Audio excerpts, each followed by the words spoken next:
This meeting will now come to order.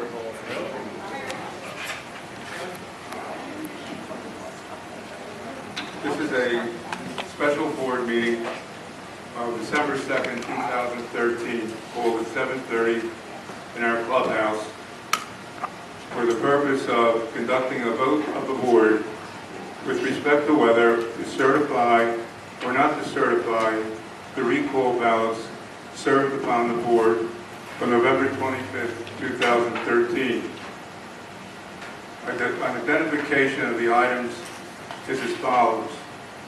We will call to order and call the roll. We will have proof of notice of the meeting, a discussion of the vote of the board with respect to whether to certify or not to certify the recall ballots, and then this will be followed by adjournment. Residents have 3 minutes to speak after any motion of the board is presented. I want to introduce at this time to my left Howard Pearl, Esquire, an attorney from the law firm of Katzman, Garfinkel, and Berger. He is the attorney for our association, one of the attorneys for our association. Howard J. Pearl, E-E-R-L. Thank you. You're welcome.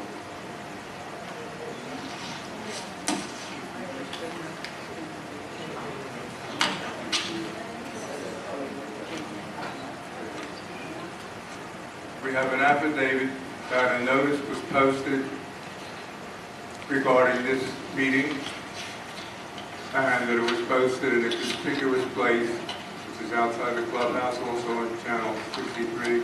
You talk louder. Oh, I'm sorry, thank you. The notice was posted outside the clubhouse and also on channel 63 within 48 hours in advance of this meeting. And this is an affidavit that will go into the records.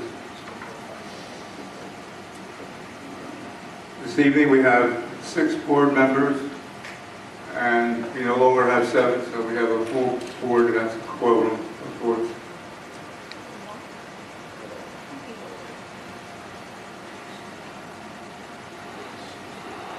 At this time, I would like to make a motion not to certify the recall. Point of information, please. No points of information, no interruptions. You'll be given your opportunity.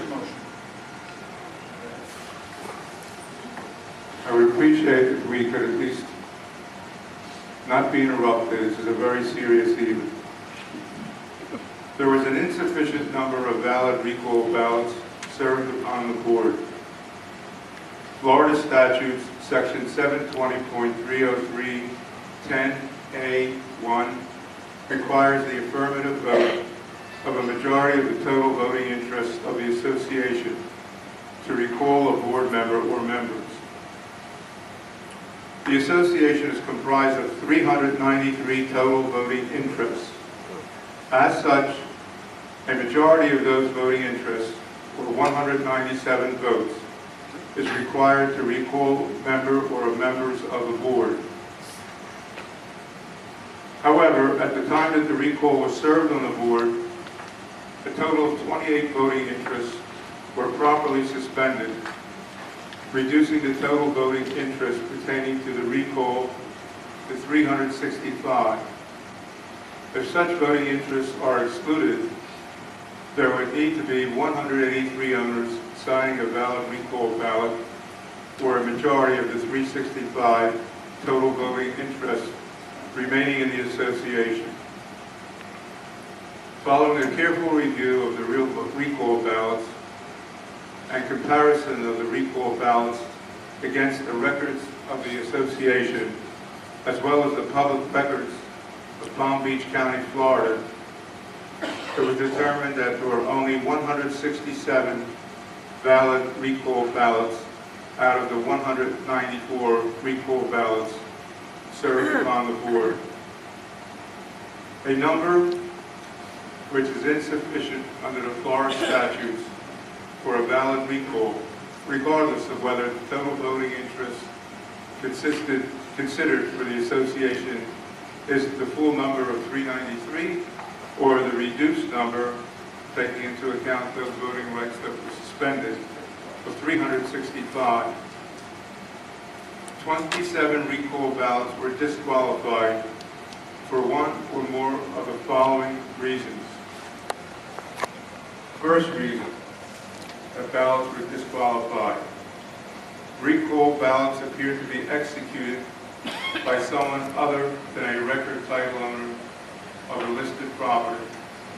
Specifically the following: 6388 Countrywood Way, 6308 Hitchin Post Way, 14879 Peppermill Lane, 6375 Sagewood Lane, 14586 Shadowwood Lane, 6333 Sleeping Willow Way, 6108 Springdale Way, 14644 Sunny Waters Lane, 1468 Sunny Waters Lane, 6285 Timberlakes Way, 6355 Timberlakes Way, 6448 Timberlakes Way. Recall ballots that do not have a valid address, and therefore we can only say the name because we have no address. Mr. Frank Picchiotti. Ballots that do not contain a vote to either recall or to retain a member are the following: 1959 Peppermill Lane, 14521 Shadowwood Lane, 6333 Sleepy Willow Way, 14576 Springside Lane, 6265 Winding Brook Way. Ballots that do not indicate a discernible vote to recall or retain the board due to poor quality of a ballot, misaligned board member listings, or unclear, improper, or ambiguous marking of boxes to call or retain are the following: 14816 Country Lane, 14624 Countryside Lane, 6387 Countrywood Lane, 14687 Hideaway Lake Lane, 6202 Hitchin Post Way, 6230 Hitchin Post Way, 14615 Shadowwood Lane, 14521 Springdale Lane, and 6240 Winding Brook Way. Ballots that do not appear to contain the signature of the owner, only a printed name, are the following: 6348 Winding Brook Way. After disqualifying the ballots above stated, the remaining recall ballots do not represent a majority of the total voting interest, reduced or otherwise, of the association, and are therefore insufficient in number to validly recall the named board members. In addition to the foregoing disqualified votes or ballots, the following ballots contain votes to recall or retain only certain board members and did not contain any vote to recall or retain with regard to other board members. In this case, the entire ballot was not disqualified. Rather, only the votes to recall or retain, which were clearly marked, were counted against the named board member. Specifically, 6263 Hitchin Post Way, 6324 Hitchin Post Way, 14616 Shadowwood Lane, 14582 Sunny Waters Lane, 6198 Winding Brook Way. The 167 recall ballots contain votes to recall members of the board as follows: Jerry Zaslow, 164. Mark Andrewitz, 162. Jan Novi, 161. Gail Johnson, 164. Sandy Steinberg, 166. Martha Clark, 166. The signatures on the recall ballots were obtained through the dissemination of false, inaccurate, or misleading information and/or fraudulent accusations against the board. persons soliciting signatures on recall ballots made statements to owners that were false, inaccurate, or misleading in an effort to persuade owners to vote for recall. Owners were misled to believe that the ballot was to prevent the hiring of a management company, which would allegedly cost the association a great deal of money, and not that it was an attempt to recall the board, as well as other allegations of board impropriety. False or misleading statements being particularly offensive given the fact that the association is comprised largely of elderly persons.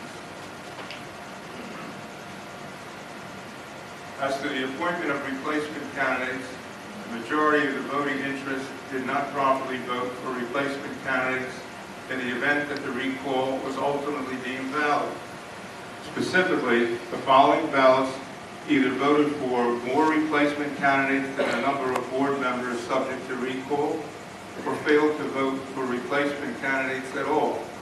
Specifically, 14-816 Country Lane, 14-819 Country Lane, 14-576 Countryside Lane, 6334 Countrywood Lane, 6395 Countrywood Lane, Countrywood Way, 6396 Countrywood Way, 14672 Hideaway Lake Lane, 6308 Hitchin Post Way, 6421 Hitchin Post Way, 6361 Moonstone Way, 6373 Moonstone Way, 14931 Peppermill Lane, 14552 Shadowwood Lane, 6178 Springdale Lane, Springdale Way, 6348 Sleepy Willow Way, 6395 Sleepy Willow Way, 14624 Sunny Waters Lane, 14656 Sunny Waters Lane, 14671 Sunny Waters Lane, 6296 Timberlakes Way, and 6065 Winding Brook Way. This motion, not to certify the recall, is based upon the foregoing. Is there a second to this motion? Let the record show that it's been seconded by Jan Logan. Any comments from the board? No comments from the board? Keep your cool. We will accept comments of the membership. Point of information, Mr. President. I'd like to know if the amended package that I served on you before this meeting of an additional number of ballots was considered in this count and motion. I'll repeat the question so everybody heard the question. Mr. Whitlock asked if the amended petition that he served upon Mr. Zaslav a few minutes before the meeting, maybe around 7 o'clock, 7:15 this evening, was considered in this motion. The answer to that question is no. The reason being that that cannot be considered at tonight's meeting as it was not part of the petition. The board has not had a chance to review those additional 3 ballots that were submitted. I will tell you that even assuming for argument's sake those 3 ballots were valid, it would bring the total to 170, which is still not a majority of the membership. But the direct answer to your question is no, they were not considered for tonight's meeting and or motion, as they are not effective, as they were not part of the original petition served upon the board. One response, does the law not say that the board is required to consider all the ballots? It wasn't a petition, they were individual ballots within 5 days of service, and the operative word that I read in the law is within 5 days. It doesn't say after 5 days, and I did serve them within 5 days to this meeting.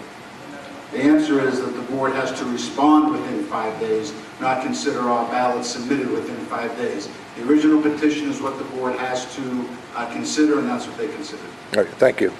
Other questions from the membership? Yes, ma'am. I'll repeat the question so people can answer. Is that gentleman a member? If my understanding is a member is an owner. Is Mr. Whitlock a member? I honestly don't know. I will tell you that if the board practice in previous board meetings has been to allow anybody that attends the meeting to speak, then that practice should be continued at tonight's meeting. If the board has previously disallowed non-owners to speak, then we would have that process this evening. That's without me knowing whether Mr. Whitlock is a member or not. But if the board has never tried to restrain people who may not be members who attend the meeting to speak in the past, they shouldn't start doing so this evening. Any other questions from the membership? Going once? Going twice? Yes, sir. Just a quick question. I don't remember personally sending anything back. I was wondering if I did, would you have a copy?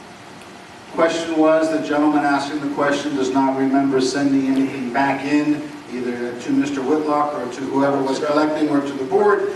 And would we have a copy? Yes, the board has a copy, actually has the originals of all the ballots that were submitted through the voting representative, the owner's representative, which is Mr. Whitlock. The board has copies of all those ballots. Yes, sir. I was on going twice, going for the last time. Yes, sir. I'd like to make a motion from the floor. Motion from the floor is not appropriate at this time. There's a motion pending. All right. And you can't make a motion from the floor anyhow because this is a board meeting, not a membership meeting. I understand that, but Robert's Rules of Orders, which the document says we will follow, says that a motion to add an item to the agenda can be made from the floor, and the floor, those in attendance will vote on it. Not under 720 in Florida statutes. Members cannot make motions from the floor at a board meeting. Regardless of what Robert's Rule says. Regardless of what Robert's rule says. Okay. If you want to contest that through our further process, that's certainly your right. We will. Last call for answer questions from the membership. Hearing none. There's a motion on the floor. There is a second. Mr. President, I would like you to conduct a roll call vote. Please call each board member's name and ask how they vote in favor or not of the motion. Ms. Gail Johnson? Ms. Sandra Steinberg? In favor. Of course. Ms. Martha Kerr? In favor. Ms. Jan Novi? In favor. Mr. Mark Antrowitz? In favor. Jerry Zaslow? In favor. The motion carried unanimously. The recall is not certified. Is there a motion for adjournment? Motion for adjournment made. Seconded? Seconded. All in favor? That's it. That's the end of it. Meeting is adjourned. All of this. Thanks for coming.